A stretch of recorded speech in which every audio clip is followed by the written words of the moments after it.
This is the all-new Mercedes-Benz EQB. Well, it's got a claimed range of over 400 kilometers, so you are far less likely to have range anxiety if you use this car for your everyday commute.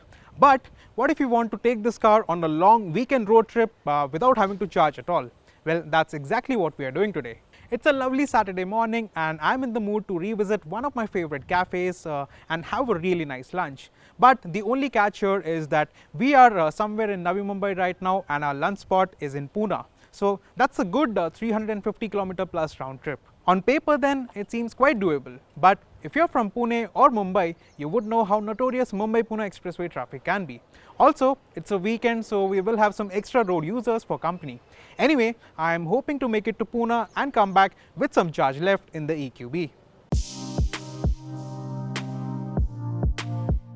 Of course, I am not the only one who is craving good food and is willing to go the distance.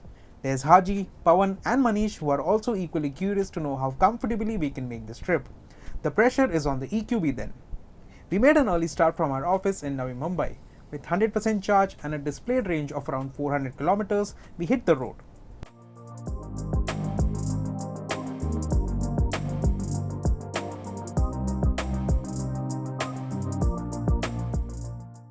To keep things balanced, we have kept the car in its default driving mode after starting up.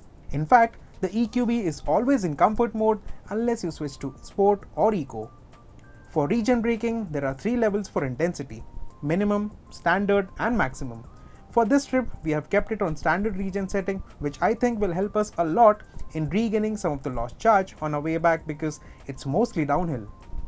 Right, so we are on our way to Pune, and to make things even more interesting, we are taking the old Bombay-Pune highway. Now compared to the expressway, it's a much narrower road. In fact, there are 2 lanes on either sides, and in the guard section, it becomes a single lane road.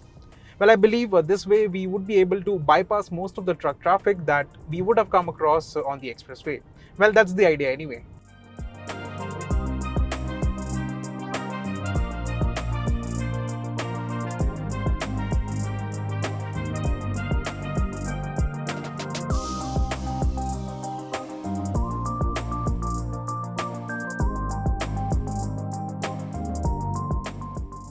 So we did manage to avoid a big chunk of truck traffic, but the thing is, the guard section on the old highway is a lot steeper than on the expressway, and that had an impact on the range. Here, the battery percentage dropped from 82% to 79% within 5 minutes of climbing the guard. 80 kilometers done, we arrived in Lonavala with 73% charge and 290 kilometers of estimated range.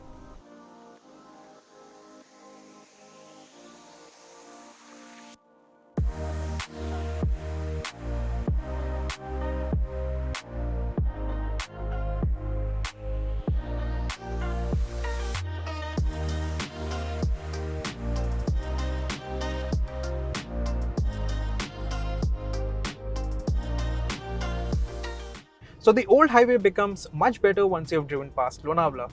There is always less traffic until you have reached the outskirts of Pune, and generally it's easier to maintain highway speeds.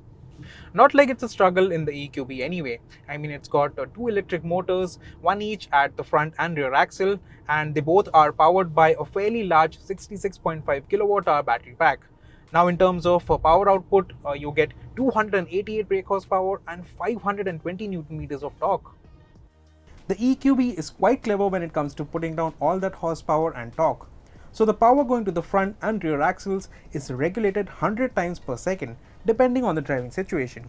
Now to improve efficiency, this EV uses its rear electric motor as often as possible.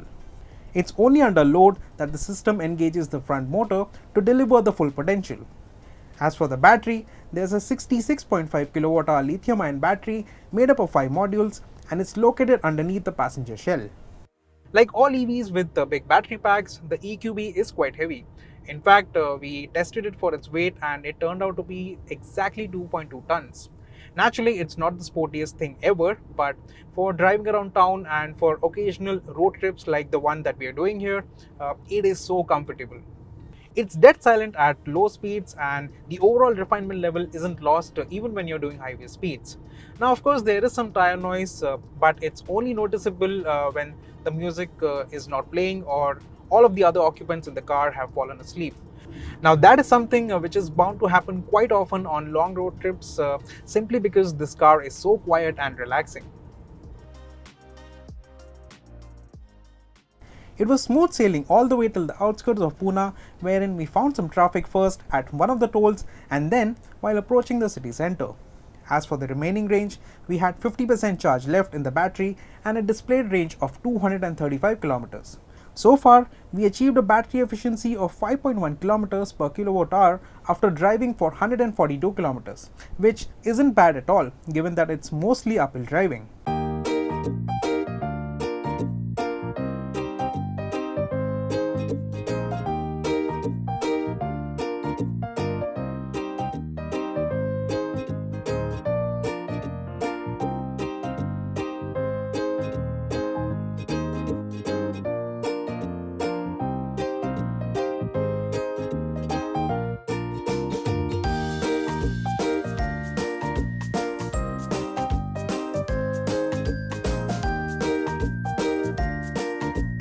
Yeah.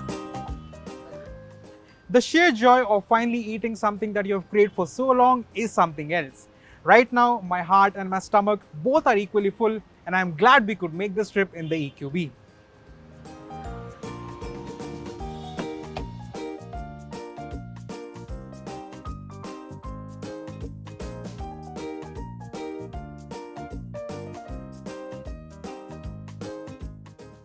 I don't know about you guys, but I am a big fan of the kind of food that you get in Pune. It's almost as special as the EV that I'm driving today. It's a Mercedes-Benz after all, and a really practical one at that. I like how it looks on the outside, how it mimics the GLS from some angles. I like how much drama the interior has, especially at night with all the ambient lights on. And lastly, I appreciate the 5+2 seating configuration and how flexible the cabin really is. Speaking of which, the second and third row seats are hugely configurable. There is a lot of room in the second row and the cabin is wide enough to accommodate 3 adults in decent comfort. Although under-thigh support is quite limited, the contouring on the seats is superb and the relatively low seating translates to plenty of headroom. Now here's something that I really like. The backrest of the seats in the second row can be adjusted in several stages, and since the entire row is on rails, the seats can individually slide to liberate more knee room if the third row isn't occupied. The EQB is not a proper 7-seater. Mercedes themselves claim that the third row can be used only by anyone up to 5 feet 4 in height, and I agree. The third row is comfortable but only for kids, and for times when you need to use it to carry adults, they will have to work with limited headroom. There is nothing limited about the list of features though. Besides the usual equipment, you get a large panoramic sunroof, the latest MBUX infotainment tech with 2 digital displays, an electric tailgate, front parking sensors, electrically adjustable driver and passenger seat, ambient lighting, and a lovely sounding audio system. The only couple of high-end features it's lacking are surround view cameras and ventilated seats. Now here's something that's really bugging me, and it's the amount of dead space that you have around the edges of this display once you have engaged Android Auto or Apple CarPlay. Now this is a really nice and crisp display, but it's unfortunate that this is how you have to live with it with the Android Auto or Apple CarPlay. It's late in the afternoon and we are on our way back to Mumbai, so let me give you some numbers.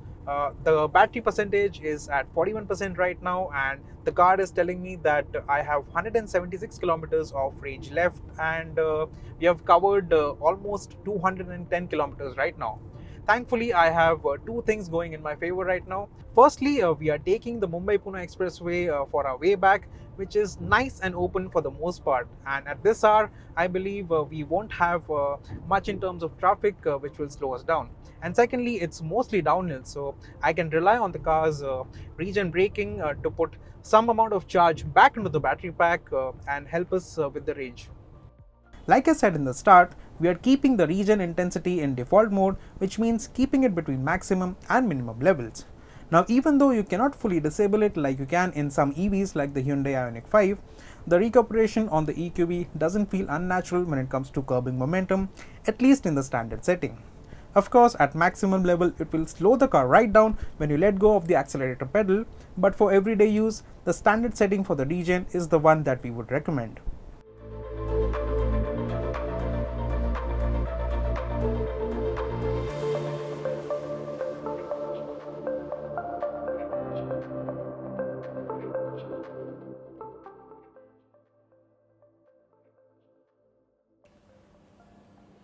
Finally, we are back to our starting point in Navi Mumbai. Now, obviously, we made it back in one go without having to charge the EQB at all. In fact, this car did much better than expected, so let me run you through some numbers. All in all, we did 303 kilometers today and there's still 26% charge left in the battery. And according to this car's computer, this car can additionally travel 133 kilometers. So you are realistically looking at a driving range of around 400 kilometers on a road trip. Having driven it to Pune and back on a single charge, I can vouch for this car's long distance usability. Well, as long as your road trip isn't more than 450 kilometers in one go, then you're probably sorted.